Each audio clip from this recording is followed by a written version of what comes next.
అప్పుడు ఇక్కడ ఉన్న నరసింహస్వామిని దర్శించుకుంటారు. శ్రీరాముడికి దర్శనం ఇవ్వడానికి నరసింహస్వామి ఇక్కడ ఉన్న ఒక పర్వతంలో ఉద్భవించాడని చెప్పారు. రామాయణ కాలం నాటిది. పూర్వకాలమున రాముడు అజ్ఞాత అరణ్యవాస సందర్భంగా నాభి దర్శనం కేవలం శనివారం మాత్రమే ఉంటుంది. మా అభ్యర్థన మేరకు నిర్వాహకులు ఇవ్వాళే ఏర్పాటు చేశారు. రద్దీగా ఉండటంతో తర్వాత రమ్మన్నారు. మేము ముఖద్వారం ఎదురుగా నిలబడగానే పూజారి మరోచోట నొక్కి చూపించారు. అక్కడ కూడా మృదువుగానే ఉంది. కేవలం ఛాతి భాగమే కాదు, మొత్తం విగ్రహం అంతా తడిమట్టి మాదిరి మృదువులా ఉంది. తర్వాత నాభిస్థానాన్ని చూపించారు. అక్కడ పెద్ద రంధ్రంలా కనిపించింది. సింధూరం ఎర్రగా వ్యాపించింది. ఇక్కడే గాయమైందన్నారు. ఇక్కడి నుంచే అప్పుడప్పుడు రక్తం వస్తుందన్నారు. గంధం పసుపు లేపనాన్ని పెట్టాక రక్తస్రావం ఆగిపోతుందన్నారు. नरसिंह देवता की ये जो मूर्ति है, उनके नाभि वाले हिस्से में कहते हैं कि फावड़ा लग गया था, तब से लेकर अब तक खून बहता रहता है। इसीलिए उस हिस्से में सप्ताह के 3 दिन या 4 दिन चंदन का लेप लगाया जाता है, कभी हल्दी का लेप लगाया जाता है, जिस दिन उसे देखने के लिए भारी भीड़ लगती है। ఆ లేపనాన్ని వారానికి ఒకసారి మాత్రమే పెడతారు. ఆ ప్రత్యేక రోజు రేపే. ఇది ఓ మంచి అవకాశం. రేపు మేం కూడా ఆ సంప్రదాయంలో భాగమవుతాం. ఈ క్రమంలో సాయంత్రం 5 గంటలైంది. అప్పుడు ఆశ్చర్యం వేసింది. 5 అవ్వగానే గర్భగుడిని మూసేశారు. భక్తులు వెళ్లిపోయారు. ఎందుకన్నది మాకు అర్థం కాలేదు. మిగతా ఆలయాల్లో ఈ సమయానికి సంధ్యాహారతి ఇస్తుంటారు. కానీ ఇక్కడ ఎందుకు మూసేశారు? స్థానికులను అడిగినప్పుడు ఆలయానికి సంబంధించిన ఆశ్చర్యకరమైన విషయాన్ని చెప్పారు. సాయంత్రం 5 తర్వాత ఈ ప్రాంతమంతా స్వామి ఆధీనంలోకి వెళుతుందన్నారు. ఇప్పటికీ ఆయన ఇక్కడ చుట్టూ ఉన్న అడవుల్లో సంచరిస్తారని అన్నారు. ఇందుకు అనేక ఆధారాలున్నాయన్నారు. మొదటి సాక్ష్యం అడవుల్లో ప్రతిరోజు అగ్ని రాజుకోవడం. రెండోది ఒక రహస్యమైన చెట్టు. అడవిలో చెలరేగే అగ్ని కథ చెట్టు కంటే వింతగా అనిపించింది.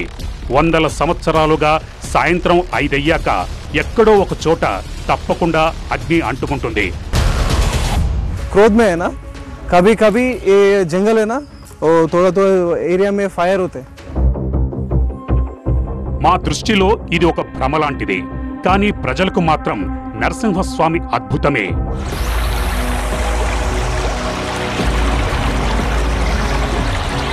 కాసేపటికి మేము రహస్యమైన నీటి ప్రవాహం దగ్గరకు చేరుకున్నాం.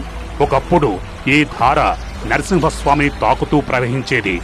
రాను రాను దీని దిశ మారినా పవిత్రత మాత్రం అలాగే ఉంది.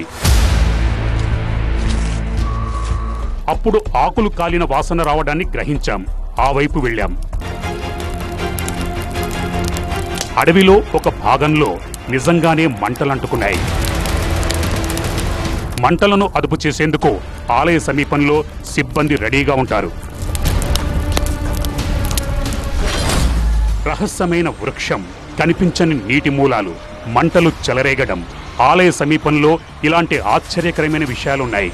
నేటికి ఆశ్చర్యపరుస్తుంటాయి.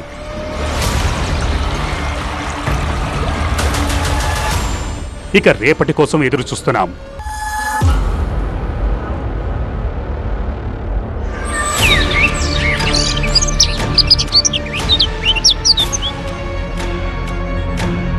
ఇవాళ శనివారం. ఈ రోజు విగ్రహానికి చందనం, పసుపు, నువ్వుల నూనెతో లేపనం చేస్తారు. అప్పుడే గర్భగుడి తెరుస్తున్నట్టుగా సంకేతం ఇచ్చారు.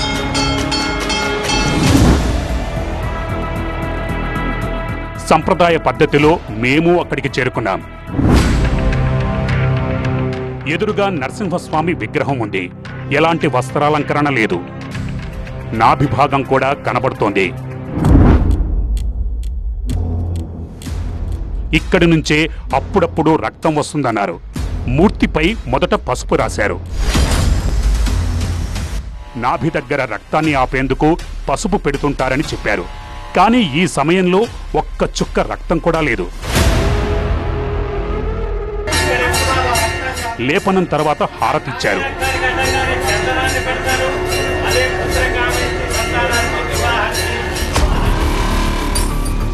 హారతి తర్వాత స్వామిని అలంకరించారు. దీని తర్వాత మా పని మొదలైంది. पंडित जी कहते हैं कि यहाँ बिल्कुल ये किसी भी इंसान का जो शरीर होता है ना, जो मानव शरीर होता है, जो इंसान की जो त्वचा होती है, ठीक है ना, जैसे ये मेरे हाथ हैं, ये कलाई है, ठीक है, ये कलाई है, ये बाँह है, वैसे ही सब कुछ वैसे ही है. और जैसे अगर ऐसे यहाँ दबाते हैं और ये ठीक हो जाता है, वैसे ही होता है. एक बार आप मुझे जरा दिखाइए वक्षस्थल. ये कैसे? अच्छा, यहाँ वक्षस्थल में एक बार मुझे दिखाइए ये कैसे होता है. అర్చకుడు ఓ పుష్పాన్ని తీసుకుని విగ్రహం ఛాతి దగ్గరుంచారు. పుష్పం లోపలికి వెళ్లిపోయింది, మృదువుగా మానవుడి శరీరం ఉన్నట్టుగా. మేము ఆ పూలను తీసుకుని చూడాలనుకున్నాం. ఆ పూలని ఇవ్వమని అడిగిన వెంటనే అకస్మాత్తుగా కెమెరా లైట్ ఆగిపోయింది. ఇలా చాలాసార్లయింది. ఈ లోపం వల్ల మా పనికి అంతరాయం ఏర్పడింది. పూలు తీశాక ఆ ప్రదేశం దానంతట అదే మళ్లీ యథావిధిగా మారిపోతుందన్నారు. విగ్రహం నుంచి తీసిన పువ్వును మేము జాగ్రత్తగా పరిశీలించాం. దీనిపై ఎర్రటి రంగు ఏదో ఉంది. నోటు కూడా పువ్వు మాదిరిగా లోపలికి వెళ్లిపోయింది. నోటుపై పసుపుతో పాటు ఎర్రటి పదార్థం అంటింది. ఏమై ఉంటుంది? ఈ రంగు విగ్రహంపై కూడా కనిపిస్తోంది. కానీ మా అనుమానం అలాగే ఉండిపోయింది. ఇదే భాగంలో వెనుకవైపు ఉన్న రాయి గట్టిగా ఉంది.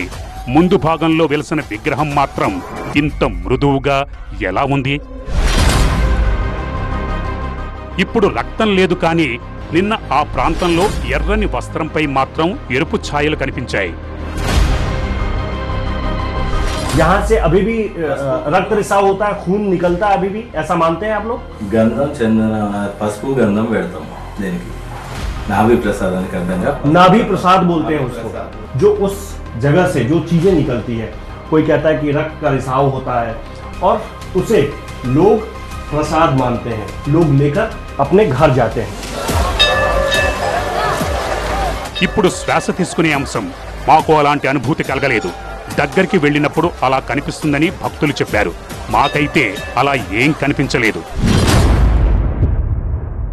ఈ విషయంలో ఎలాంటి సందేహం లేదు. నరసింహస్వామి విగ్రహం మాత్రం అద్భుతం.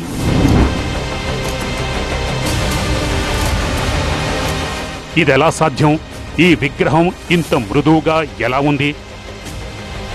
हमारे देश में ना अनेक तरह की मूर्तियां हैं. कहीं पहाड़ों में आप देखे होंगे, कहीं धरती पे, कहीं मंदिर में, कहीं तालाबों में मूर्तियां हैं. वो बिल्कुल जो मुलायम लग रही है, किसी तरह फूल उसमें जा रहे हैं. हम किसी भी आस्था पे चोट नहीं पहुंचा रहे हैं सर. लेकिन ऐसा संभव है कि बहुत सारे जो पत्थर होते हैं ना मुलायम हो जाते हैं, और जो मिट्टी की जो मूर्ति हैं वो भी बहुत हार्ड हो जाते हैं. इस तरह से मूर्तियों का अपना अपना प्रभाव होता है सर. కానీ మా ప్రధాన ఉద్దేశం ఏంటంటే దేశంలో తెలియని దృశ్యాలను వెలుగులోకి తీసుకురావడం. ఇందులో ఎలాంటి సందేహం లేదు. నరసింహస్వామి విగ్రహానికి సంబంధించిన కథ అద్భుతం, ఊహించలేనిది.